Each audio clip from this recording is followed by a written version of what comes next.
Hello, good morning, everyone, and welcome to our program Personal Digital Archiving webinar. My name is Taylor Wolford, and I am the Outreach Librarian for the Government and Heritage Library. Today's program is hosted by the State Library of North Carolina Government and Heritage Library. To learn more about the State Library of North Carolina and the wonderful services that we offer, please check out our website.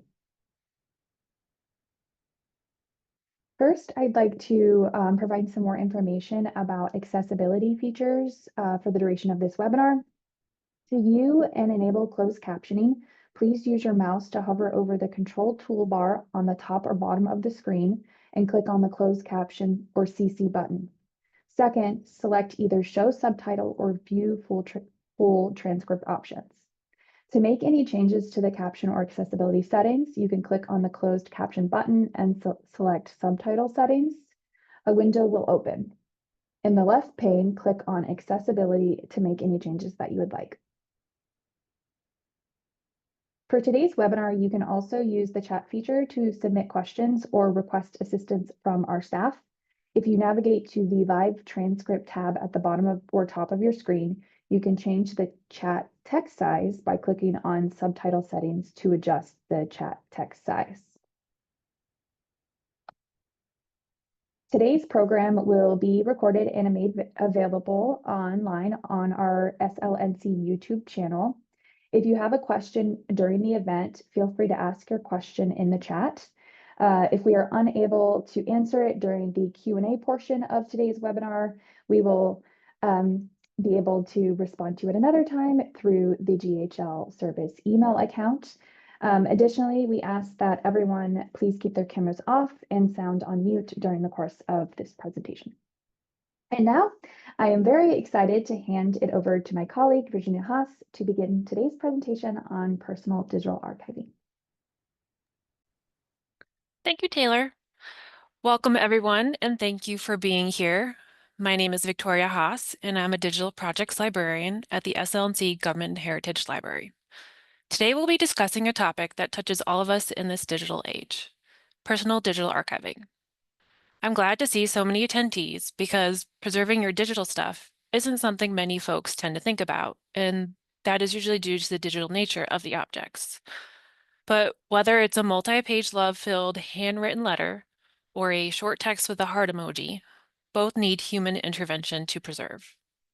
So with that said, in the webinar, we'll cover what is personal digital archiving, why should you care or why does it matter, along with the plan of action, best practices, and resources to get your personal digital archive started. Right, next slide. Thank you. So what is personal digital archiving? Personal digital archiving, or PDA, is the active maintenance of your digital life, including preservation, management, and access. This may include born digital items, meaning things that have always been in digital format, or items you've made digital, such as scans of old photos or digitized VHS home movies.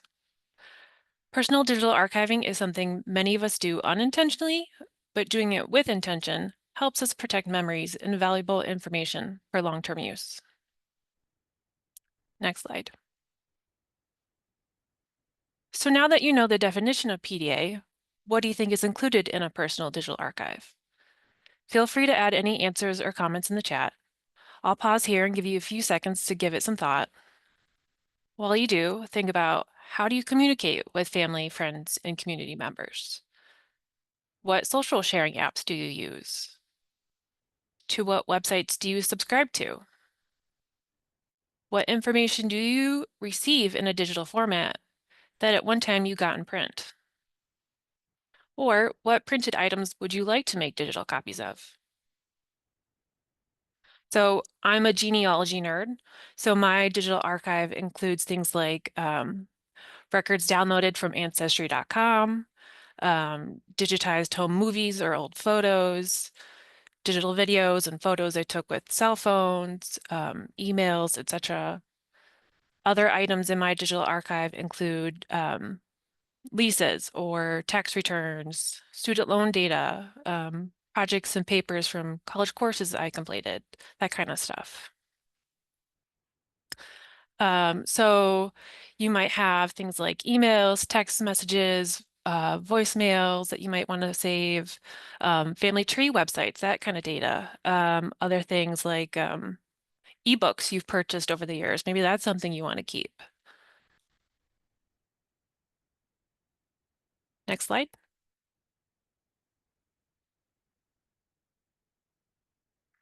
So why should you care? Why does it matter? Well, all those items from the last slide, emails, digital photos, scans, etc., are susceptible to um, data loss, bit loss, file degradation, and corruption. Files can be accidentally deleted, corrupted, or affected by malware if not backed up properly. File degradation and bit loss caused by repeated edits, deterioration over time, data disk errors, etc. File format incompatibility. Older file formats can become unreadable as software support ends. Media degradation. So physical storage media like CDs, DVDs, hard drives, USB flash drives, memory cards degrade over time or may become unreadable due to damage or age. Or the media device used to play it is no longer readily available. So think floppy drives. Along with data loss, think about all the memories, documents, and conversations stored on your devices. If your cell phone broke today, how much would you lose? And, as a bonus, personal digital archiving helps manage and reduce that digital clutter. Next slide. So here are some examples. I'm sure we've all seen one or two of these windows before. These error windows occur when corruption or file format incompatibility or media degradation happens. Next slide, thank you. So you should also be aware that there are common challenges with personal digital archiving. Such challenges include technological change. Hardware and software are constantly evolving, making it hard to access files created on older systems. So again, think about floppy disks. Does anyone today have a floppy drive? Disorganization. Inconsistent file naming conventions or folder structure can make files hard to locate later. Redundancy and duplication. Multiple versions or duplicates of files, especially photos and documents, can clutter storage and make archiving inefficient. Loss of context. Metadata, such as date, location, or author, is often missing or stripped when transferring or renaming files, reducing their value over time. Privacy and security. Sensitive personal information needs to be securely stored to prevent unauthorized access or identity theft. Storage limitations and costs. High-resolution images, videos, and backups take up significant space, potentially leading to cost concerns with cloud storage or hardware purchases. And finally, lack of awareness or skills. Many individuals aren't aware of best practices for digital preservation or lack the technical knowledge to implement them. Many individuals lack that knowledge. So luckily, you are all one step ahead, and hopefully after today's webinar, you'll be better prepared to take on these challenges. Now, I know the last few slides were a little doomsday sounding, but identifying these issues and challenges helps us build better personal digital archiving habits. So now let's get into our plan of action. Next slide. You should all have received a personal digital archive plan worksheet in the webinar reminder email sent out. You can also find the worksheet at the bottom of the State Library of North Carolina's Personal Digital Archiving page on our website. There's also a link to the webpage in the chat. You are welcome to fill it out as we go through the webinar or at your leisure. It's completely up to you. Next slide. Step 1. Identify the what and the where. Then select what you want to archive. Just remember, you don't have to save everything. Use the provided worksheet to identify the current state of your personal digital archive. By recording this information, it'll provide you a better idea of just how many files exist in your digital life and where you might want to look for them. Ask yourself, what do you create digitally? These could be images, audio, visual, documents, data, websites and social media, or digitized files. What do you use to create files memories? Smartphone, digital camera, social media websites, emails, text messaging, etc. What kind of media devices do you use? Think past and current. Cell phones, digital camera, tablet, laptop. What are the file types and formats? For images, this might be JPEG, TIFF, PNG. For audio, it might be MP3 or WAV. Visual, it could be MP4 or AVI. For documents, it could be docs or word processing documents or PDF. For data, this might be CSVs or XML or a Excel spreadsheet. Websites and social media, HTML or work files. And of course, for digital files, it could be a whole mix of all of these. Also think about, where do they live? Where are they stored? Um, are they on a USB flash drive, CDs, DVDs, laptop or tablet, smartphone? Do images you take with your smartphone automatically back up to Google Photos or other similar services? Or are there still photos on that flip phone or BlackBerry you had 20 years ago that is sitting in the back of a drawer somewhere? Even better question, do you still have the charging cord to that flip phone or BlackBerry so you can check if there are photos on it? These are all things to consider while identifying everything you might want to archive. I want to reiterate, you don't have to save everything. Do you keep that month-old paper receipt from Harris Teeter? Probably not. Then you probably don't need to keep that Amazon email for a purchase you made a year ago. And yes, I am speaking to myself with that one. If you start to feel overwhelmed, begin by asking yourself, what would I be devastated to lose? For my fellow genealogy family history enthusiasts, it's not just about the files. Think about the stories behind them. Next slide. Though not comprehensive, this slide includes a helpful chart to reference when identifying everything you might have in a digital format. So, for example, let's say you create data using a family tree website, and you keep this data in the family tree website. Should this service suddenly end, you'll want to have a backup file of all that research data you've compiled in your personal digital archive. For those of you taking notes, this chart will be available to you after the webinar, so no need to scramble to write it all down.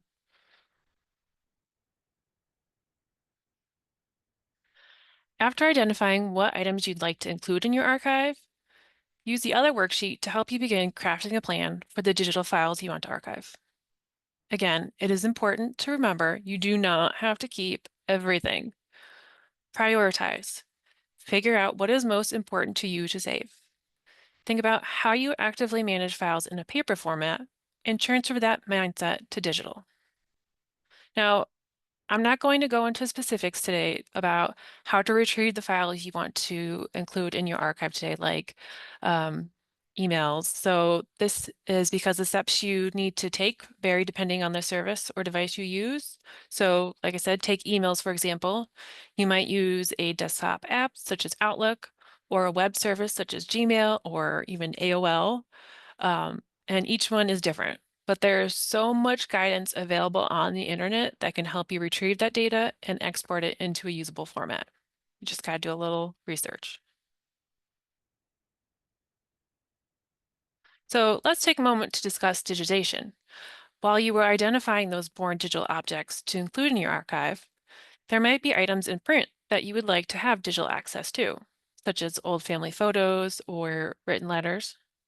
Here I want to stress, if digitizing, never, and let me repeat that, never intentionally destroy or get rid of the original physical item.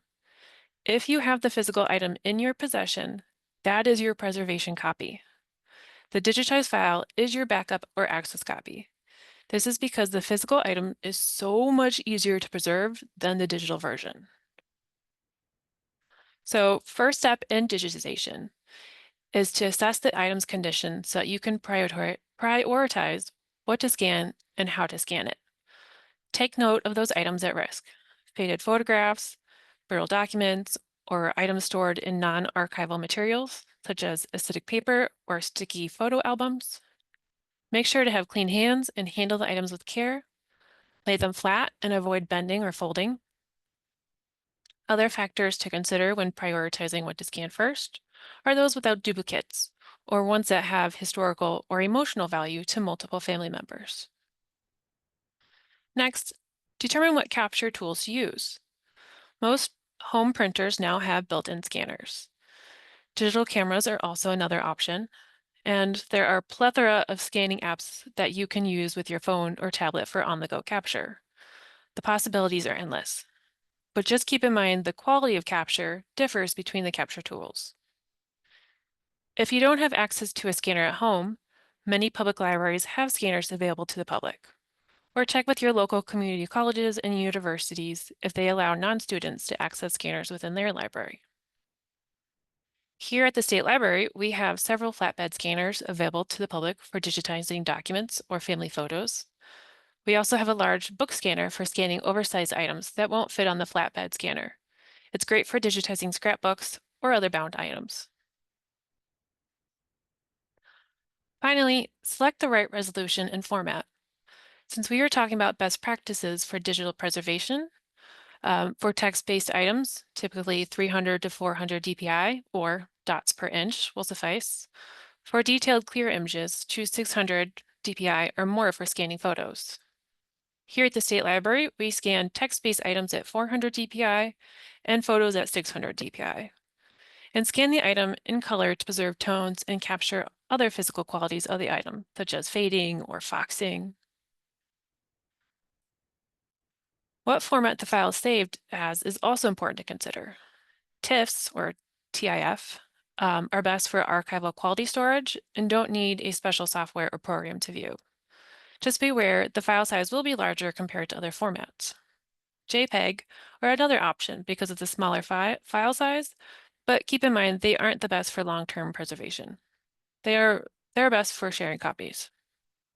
And for multi-page documents, use PDF or PDFA. Here at the State Library, we save items in-house, digitized in-house as TIFFs, and create an access copy in PDF format. Next slide. Once you've identified and selected what digital objects you want to preserve, the next step is to store and protect. In this step, you should decide how you would like to organize your information and stick to that structure. This includes your file and folder naming conventions, file and folder organization, and how your personal digital archive is protected. How you do all this is completely up to you and your budget. So I'm going to share some best practices. For file and folder names, make them unique, descriptive, and consistent. Shorter the better. Only use letters, numbers, underscores, or periods. Do not leave a blank space. Include a version number or a date for easy sorting. And when numbering, lead with zeros. As you can see on the example provided on the slide, one set of files can be more quickly identified than the other. If looking at the file name of the bottom three files and not the image content, could you tell if they were of a birthday party, when the event took place, or that there are 3 photos from that event?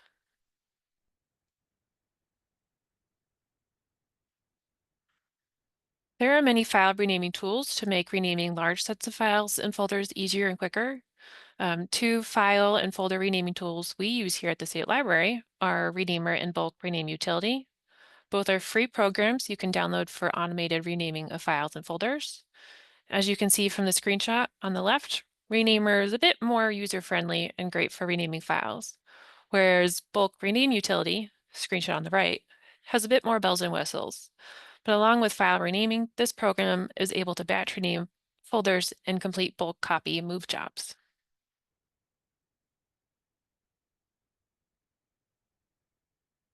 So continue with file and folder organization. Label and organize with future researchers in mind. Sort your files into folders by date or category. For family history research, You could organize by family branch or time period or event to make files easier to find. As you can see from the examples provided on the slide, one set of folders and files are a bit more organized than the other. Okay, yes, you might know what files go under the stuff folder, but if you needed to retrieve a file, could you remember a year or 5 years from now? Let's be kind to our future selves.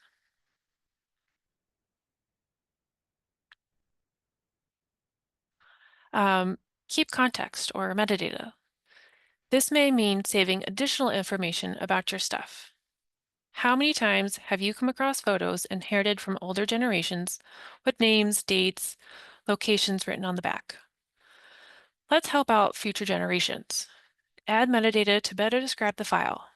Identify the what and the where. This can be done in a separate file or adding embedded metadata or information. It can be a simple text file describing what's in each folder, or more robust with dates, names, places, or events listed for each individual file. For a more robust description, I recommend recording the information in a spreadsheet and then saving it as a text file. To include embedded metadata, simply, if you're using Windows operated device, simply right-click on the file, select Properties, and click on Details tab. Here you can add things like title, subject, tags, comments, or description. Mac operating systems are similar in that you can add additional information to the file, but use different wording.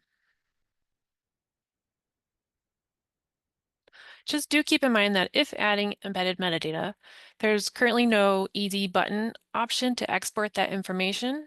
However, there are third-party softwares out there that can capture that information. You would just need to do a little investigating of your own and determine what works best for you.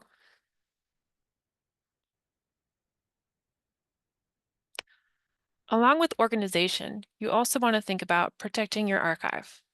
Locks, or lots of copies keep stuff safe. Use the 3-2-1 rule. 3 copies, one on your computer, one on your hard drive, and one in the cloud. Store on 2 different devices, your computer and your external hard drive, and 1 copy located offsite, either geographic distance or preferably in the cloud.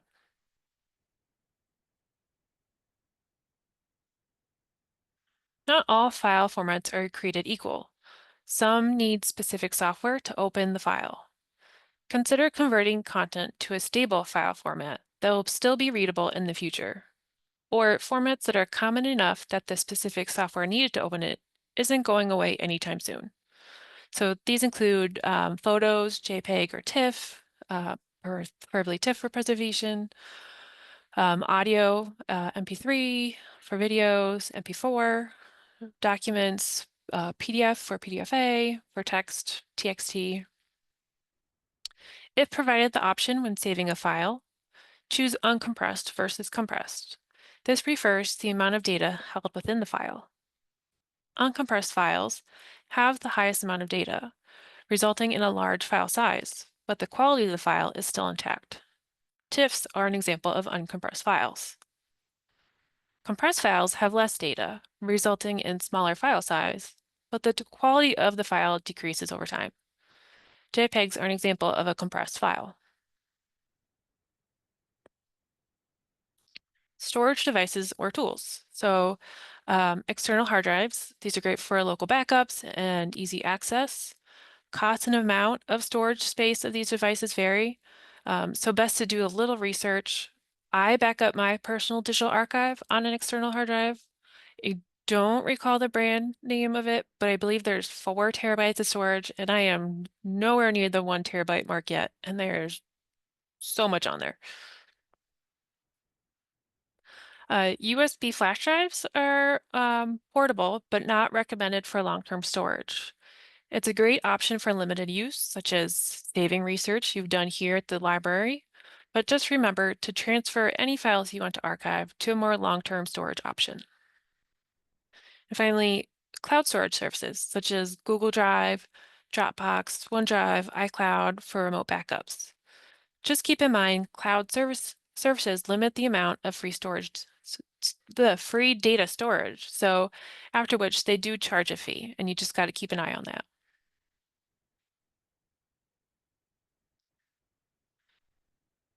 Use the Personal Digital Archive Plan worksheet to help you organize your files and folders and decide how your personal digital archive is protected.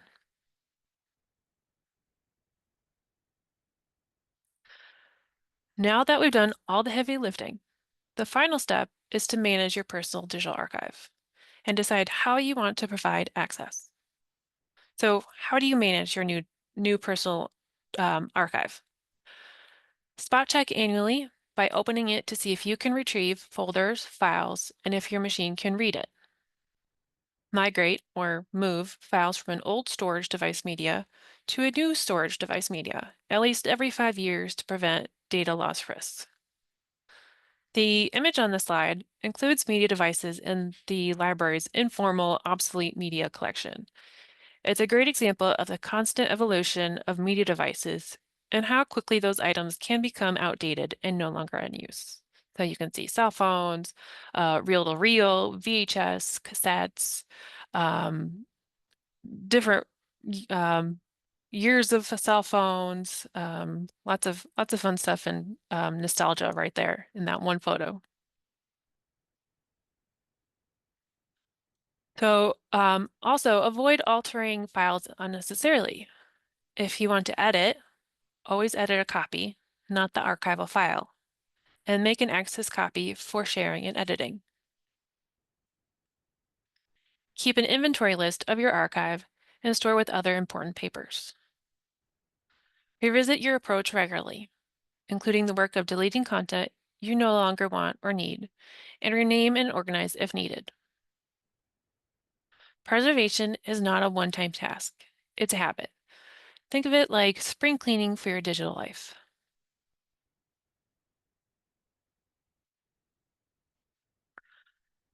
Decide how, if at all, you want to share or provide access to your content. Do not use the same password for different storage or for different sharing platforms.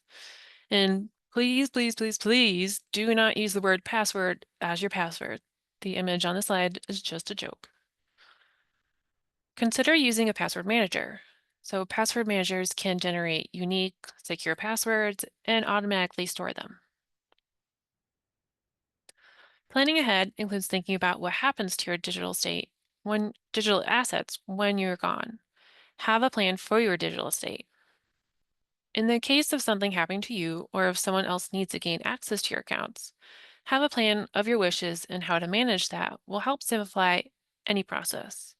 And this is because each account is different. A digital will ensures your memories and files are handled how you want. Think how or who will get those photos, home movies, etc. All that work you put into in your digital archive, who will get them? Use the Personal Digital Archive Plan worksheet to manage your archive and decide how you want to provide access. Record where an inventory of your archive is saved.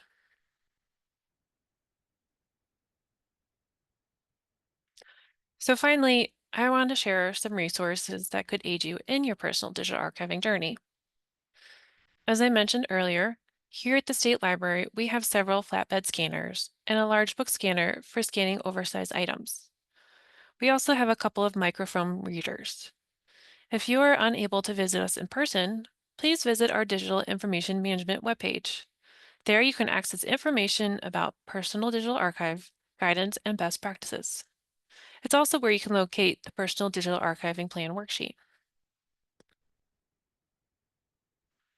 The State Archives of North Carolina has a helpful one-page personal digital archiving guidance sheet available on their website. It includes information we talked about today, like file naming and folder organization, or tips like using your smartphone's free scanning app to capture papers and photographs. I often use this option when I'm going through old papers and photos while visiting family members out of state. But another great tip the sheet provides is to upload digitized home movies to YouTube, which at the moment has unlimited storage for videos. You have the option to restrict access, so only those you want to view the videos can see them. I also use YouTube to share my digitized home movies. It's a wonderful option because I can access the videos anytime or anywhere I want on my phone. There's a link to the guidance sheet in the chat. Another great resource is the Library of Congress's personal digital archiving site. The Library of Congress website goes into more detail about preserving particular digital materials such as websites or digital video or digital audio, electronic mail, digital records, or digital photographs. There's a link to the website in the chat. And finally, many universities provide guidance and tips for personal digital archiving or digital preservation on their websites. So please check them out. There are links to a small sampling of university websites in the chat.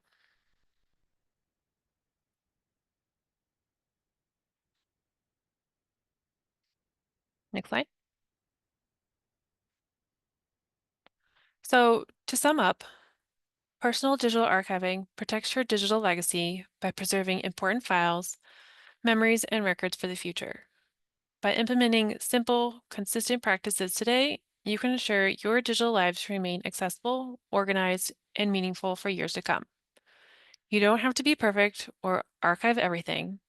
Just start. Focus on what matters to you, build your archive little by little, decide on an approach, get organized, be consistent, and make it a routine. Thank you.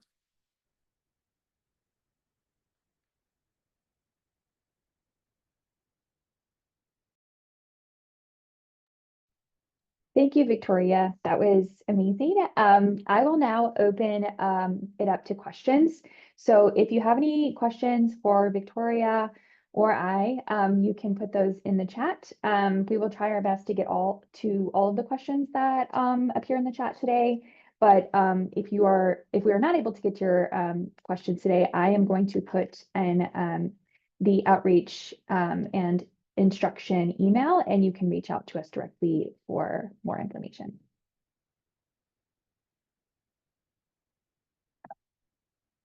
Okay, so we actually did get some questions, Victoria, throughout your wonderful presentation.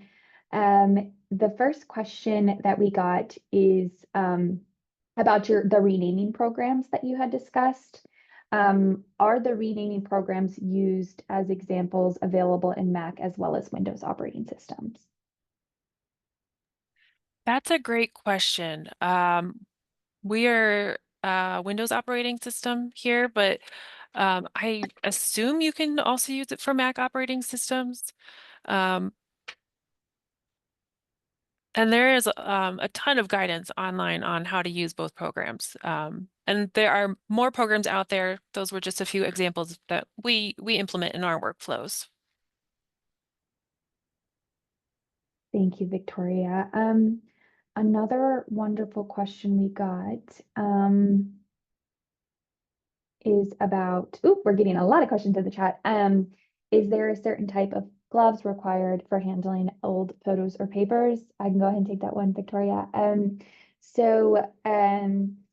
Usually it is recommended when you are handling photographs, you use 100% cotton gloves. You can buy those from archival repositories and supply companies such as Gaylord. However, for old papers and also for really brittle documents, including old newspaper clippings or newspaper articles, it is recommended you do not use gloves at all. The reason being that gloves can actually get caught on some of the old brittle paper documents and tear them. So for that purpose, for preservation purposes, it's really only recommended you use 100% cotton gloves when handling photographs. And that's a great question. Let's see. Another question for you, Victoria, is it better to save smaller pictures at a larger size than original as well as at the 600 plus DPI range? That I would say is it depends. It's completely up to you, your storage options, your funds for your personal digital archiving project. I think for my personal digital archive, I might have a mixture of things. For example, like capture on the go stuff. I know they're probably not the best quality, but at least I have a copy of it in my archive. I do know that the physical copy still exists somewhere, but at least then I know that there always is a backup copy just in case, and it is a smaller file. Um, but if you are looking for more long-term preservation, I do recommend doing the higher size file. That way, all the data is still there, and um, like I mentioned, TIFFs are something that can be opened in any program, and those programs are not going away anytime soon. Thank you, Victoria. Aaron Holmes, another staff member here at the GHL, did put in the chat, in response to an earlier question, there is a application or tool called Name Changer, for renaming files, digital files that is specifically for Mac operating systems. So that might be a potential option to look into if you are trying to work with a digital archive, personal digital archive that is in a Mac operating system. Another question we have is, how do I save slash digitize VHS videos? That's a really great question as well. And I do not know of any free publicly accessible VHS to digital format converters that you could utilize. The only option I am currently aware of is that there are third-party services and companies across the state that do provide you with, they will take your VHSs and digitize them for you and provide you with a digital copy of those videos for a charge or for a fee. But I am at this point not sure that there are any free and easily accessible VHS converters that you can utilize. Yeah, so just to follow up on that, for my personal digital archive project, one of my goals was to digitize my family's old um, home movies. These are things that, my direct family created over the years, or my dad's um, father. Um, they had a bunch of 8 mm film that then he projected on a sheet and then recorded it with a handheld camera, which was really fun because then he played music in the background. So it was a fun curated set of music that went with these recordings. So I really wanted to get those digitized, and I wasn't comfortable setting them offsite. So I did do a little research of my own. I'm not saying this is probably recommended. I'm just saying this is something I did. I, Googled, and with my funds, my budget, I looked to see what kind of converters were out there, what kind of tools I could use. I think the one I found was fairly inexpensive. I think it was under $50. Um, but what I did not think about was I would also need a VHS to be able to play these movies, to be able to record them. So I went on a journey on Craigslist to see if I could find a VHS player. I found one, but then I remembered as I was starting to digitize, I was going to need an output option because that one only had an input option. So I had to go back and try and figure out next step. So I ended up finding a VHS DVD combo at Goodwill. Um, again, cheap options. Um, and the converter came with the converter that I found came with a software. I did end up having to invest in a little bit higher quality of a laptop because the computer needed a little bit more processing speed in order to be able to capture that. So that might be um, your big purchase is possibly a new computer or laptop to be able to record that. But that's just my little journey of digitizing my home movies. I don't know if it's the most professional way, but it was something that I was more comfortable doing myself than setting them offsite and not being able to handle that myself. I do have one other recommendation that just occurred to me for those interested in getting digital copies of VHS or reel-to-reel film formats.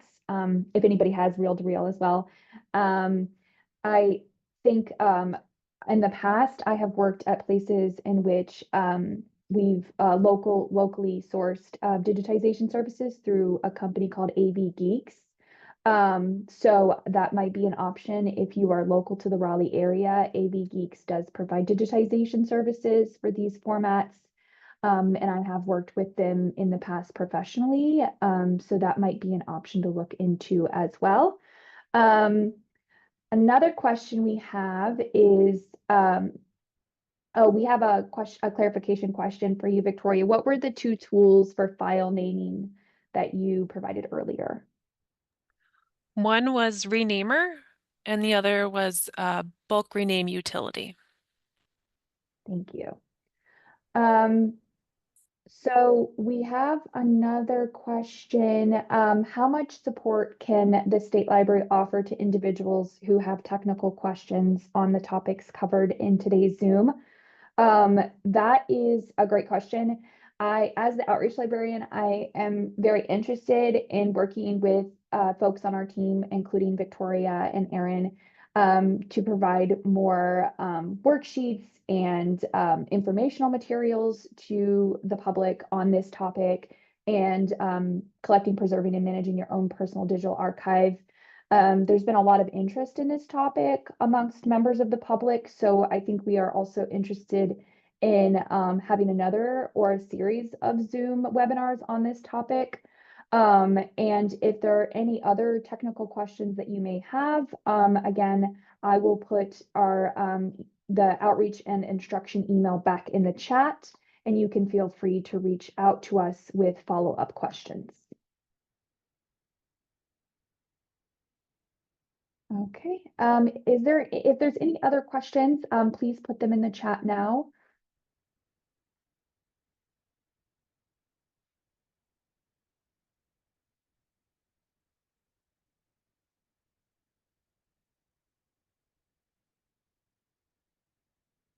Okay, Victoria, another question we have is, what sort of files would you not recommend keeping in the long term?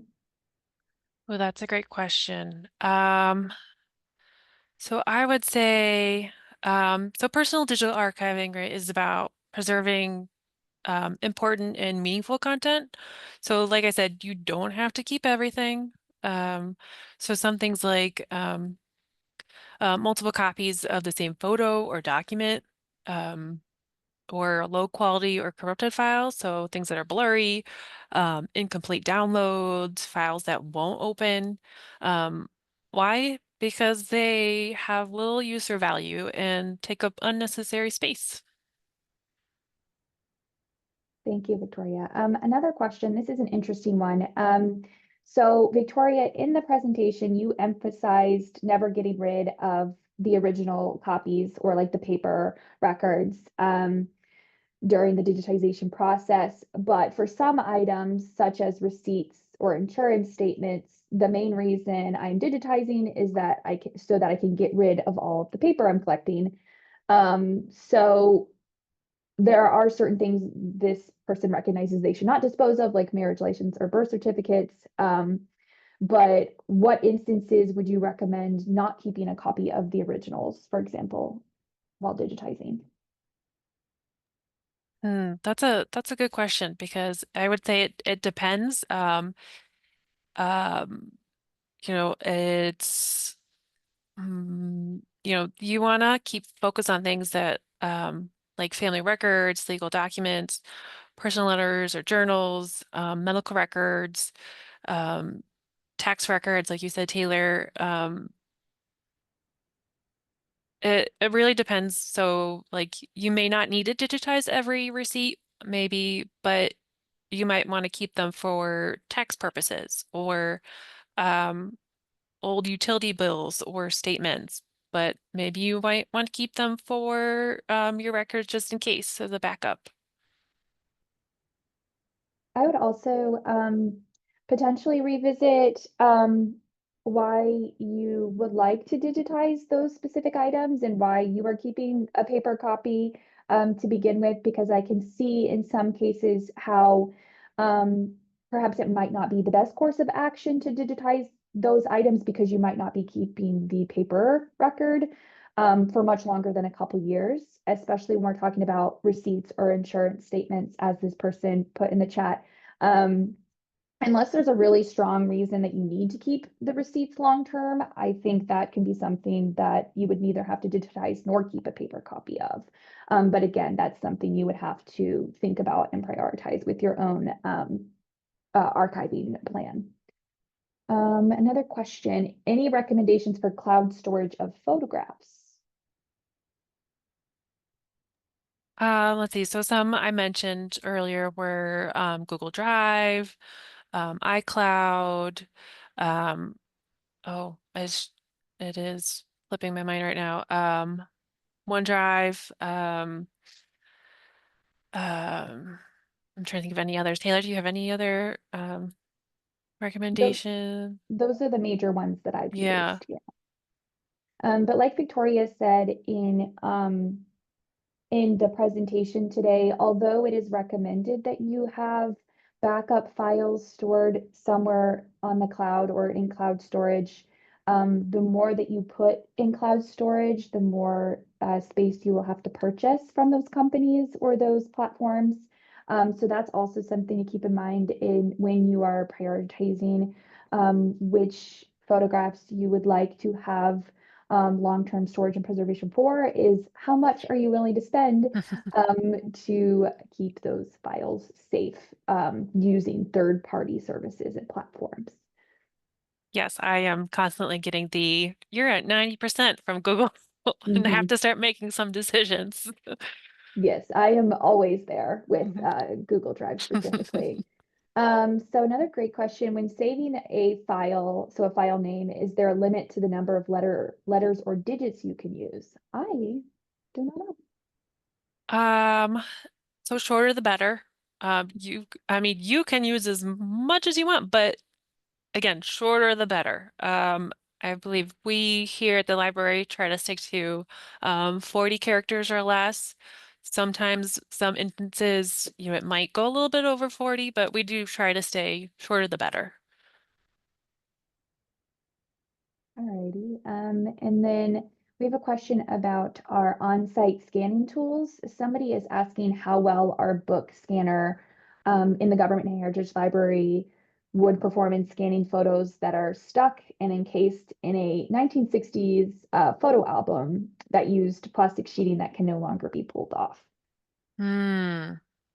Um, yeah, so with photographs or anything in a plastic sheeting, sometimes you do have to deal with that annoying glare when scanning. um, or even when you're trying to take a picture of the item, it's annoying.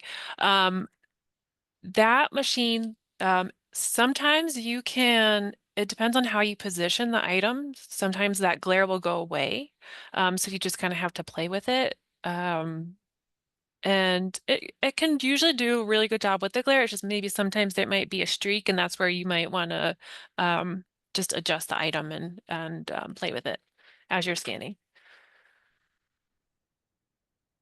I will say we also do have with the book scanner, we have a anti-reflective glass sheet that will go over the book or the photo album in this case. Not only does it give you a flatter surface to for the scanner to scan the entire page, but it also does have some anti-glare properties to it, meaning it'll help as much as it can reduce Mhm. some of the glare that comes with that plastic sheeting over the photo album itself.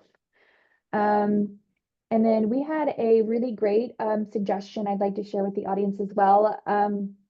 Audience member said that their mom came up with a clever solution for retaining family history without archiving actual documents. She wrote a memoir, which we self-published 20 copies of to distribute amongst family members. So that's another really great Mhm. option for preserving your family histories without maybe using some of all of these tools. Another question is, what ways can you preserve information on genealogy platforms? So I guess that can mean a couple different things, but specifically, Victoria, if you want to talk about how you can preserve your information on ancestry.com, maybe that can be a good way to provide an example for that question. Do you mean by inputting the information on Ancestry or being able to retrieve that information from a Family Tree website? Yes, retrieve and then Retrieve, save. okay. Mhm. Yes. So there are, again, it depends on every service. So you would just have to go into their help center and see how you can export that information.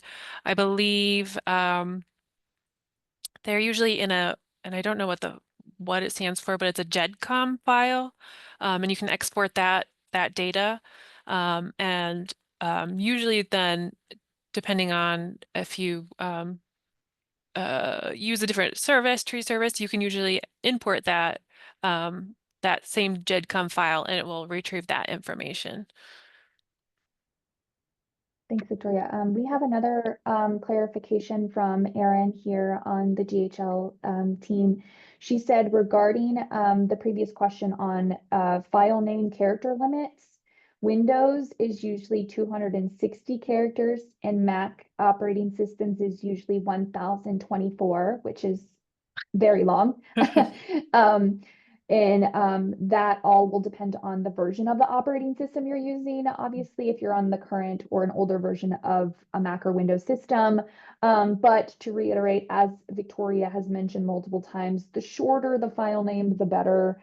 And that is our recommendation for archiving your digital archive. You don't want to have Um, to be able to expand the window in order to see the entire file yes, name. yes. We have another great question.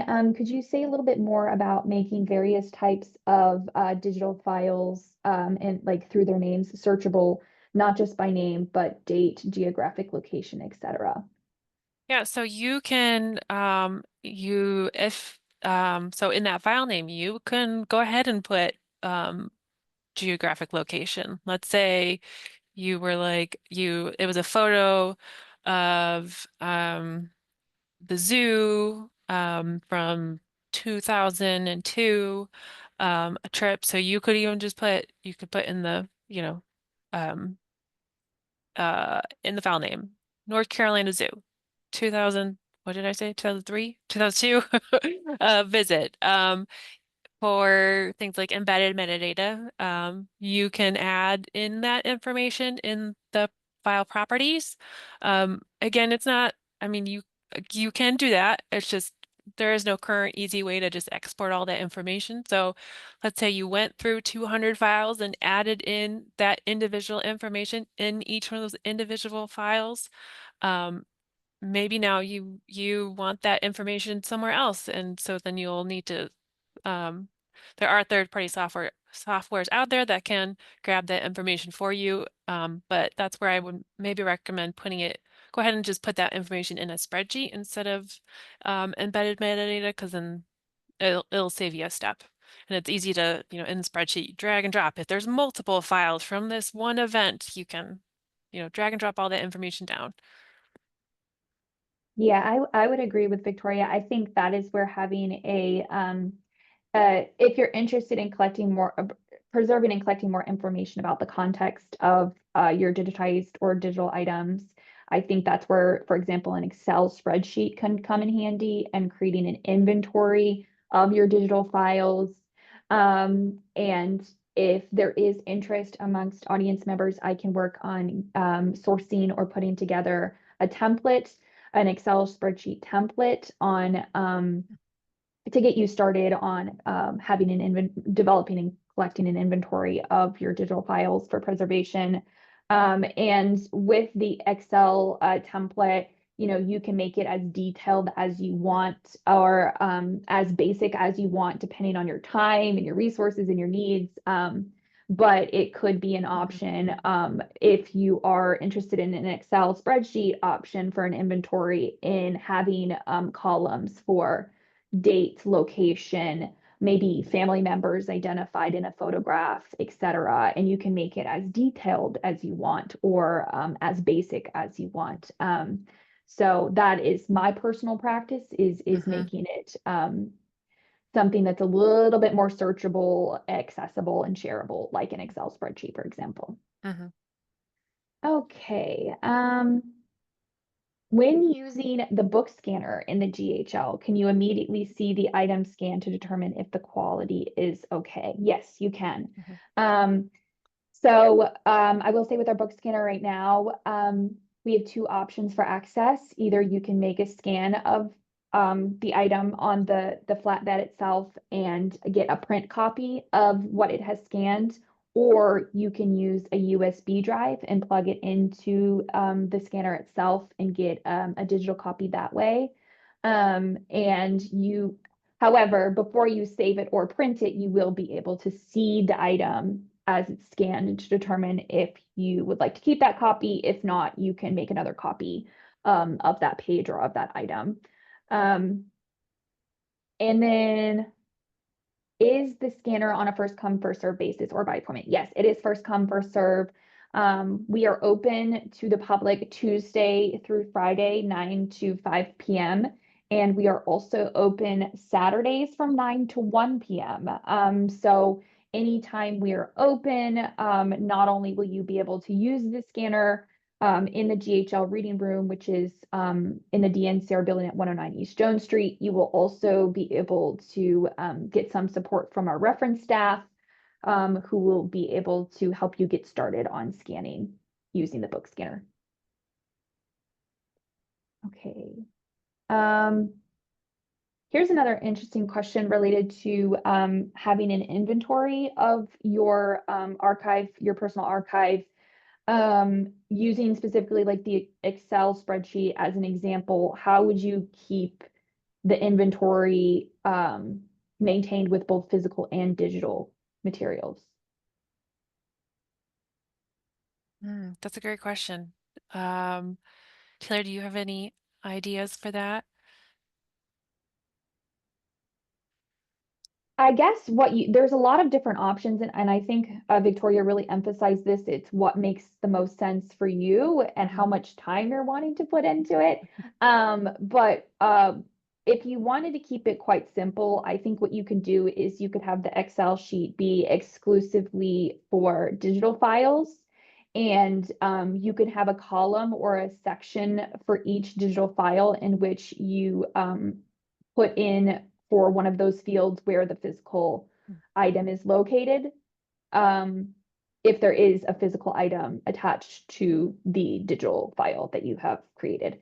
Um, Now, if you wanted separately to have an inventory of physical materials that you are trying to save and preserve just in their physical form, that can also be an inventory, a separate inventory sheet that you keep track of, but it would not be the same as what we're proposing with a digital inventory sheet.